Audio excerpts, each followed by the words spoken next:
Top of the morning to you, and welcome to our newest episode of Capital Markets Quickie from MVP Mind Value Partners, where we present to you the most important events on the capital markets in just under 10 minutes. Hence the name Capital Markets Quickie. My name is Endrit Cela, coming at you from Frankfurt, Germany, Europe's financial hub and home to the ECB. It was yet another positive week for the stock market, and the S&P 500 is even flirting with record highs. The last time the S&P 500 had a record high was on February 19th of this year, and, well, we're not too far away from breaking that record. On the other hand, precious metals were under some pressure and had their first weekly fall since early June. Now, the reason for that comes from the yield spike of US 10-year treasuries, which nearly went up 15 basis points in the course of 1 week. And we all know that higher yields tend to lift the dollar and pressure gold and silver.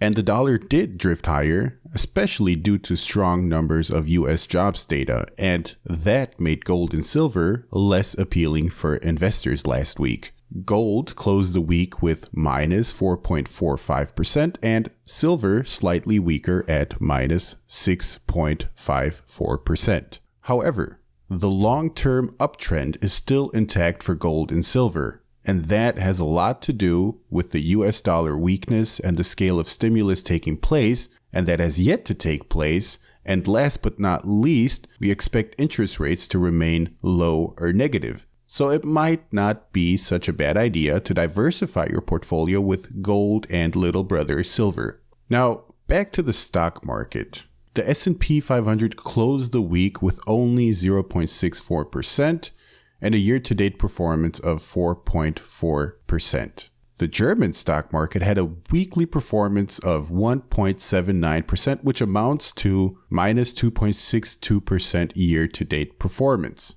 Japanese stocks outperformed the rest with 4.30% performance on the week and only minus 1.55% on the year. These amazing gains we have seen over the past few months are certainly welcomed by investors, and myself included. However, this rebound that has brought the stock market back near record levels does raise some key questions, such as, why has the stock market recovered so quickly? After all, the economy is far from being back on its feet. And the other question that I've been asking myself especially is, when will the stock market be due for another breather? I mean, we've had quite the run so far. Let's first take a look at why the stock market has recovered so quickly. The economy is still a long way from regaining its pre-pandemic GDP level, but the stock market's recovery is a reflection of the forward-looking nature of stocks. After all,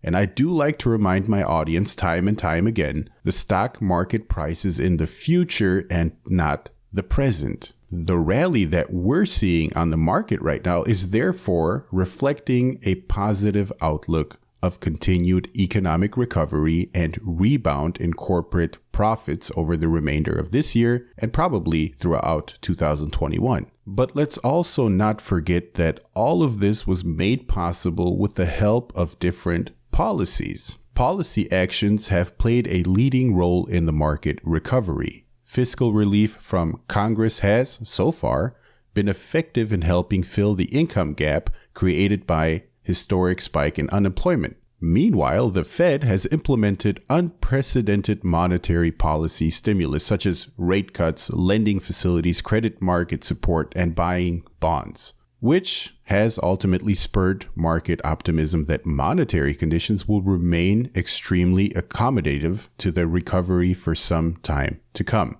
And that goes for Europe as well. The European Central Bank is committed to its bond purchasing program and is very likely to continue these purchases until at least June 2021. And if the European Central Bank were to stop, they would continue to reinvest coupons and maturities from their existing holdings for an extended period after that. So this is obviously stock market friendly when Big Brother Central Bank continues to pump liquidity into the markets. Now let's tackle that second question. since that is probably what a lot of investors are worried about. Is the stock market due for a breather anytime soon? We've all heard the saying, what goes up must come down. And there are certainly a few factors that will very likely make the ride quite bumpy looking ahead. For example, inflation could be one of those topics. However, inflation is still running well below trend and below the Fed's target level, and that will probably be that way for a while longer. However, we should closely watch to see if supply chain disruptions from the pandemic downturn create a more lasting mismatch in supply and demand, which could ultimately lift inflation. And that would have implications for the Fed's ability to keep the current monetary policy of low interest rates in place.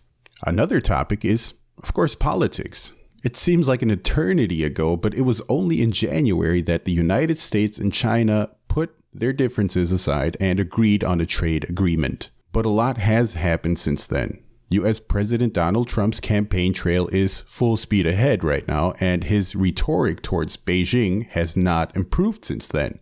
He continues to rant against China, which he believes wants to prevent his re-election with all its power. So it's China against Trump, I guess. And the corona crisis has changed the rules of the game anyway. Due to the pandemic, China has imported less than 25% of US goods agreed on in the first phase of the deal.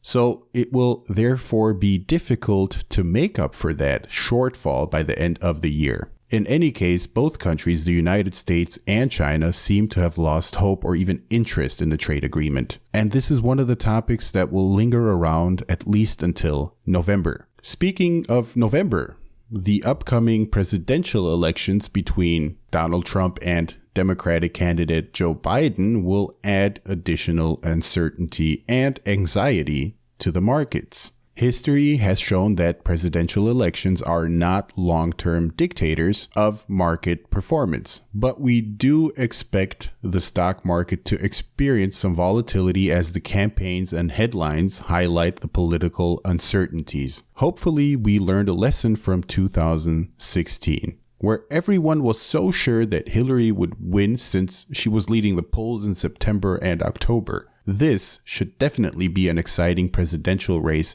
and only on November 7th will we know for sure who the winner is. That, ladies and gentlemen, concludes today's Capital Markets Quickie. To all of you listening from every corner of the globe, I wish you all the best, and stay tuned for our next episode on Sunday, August the 23rd.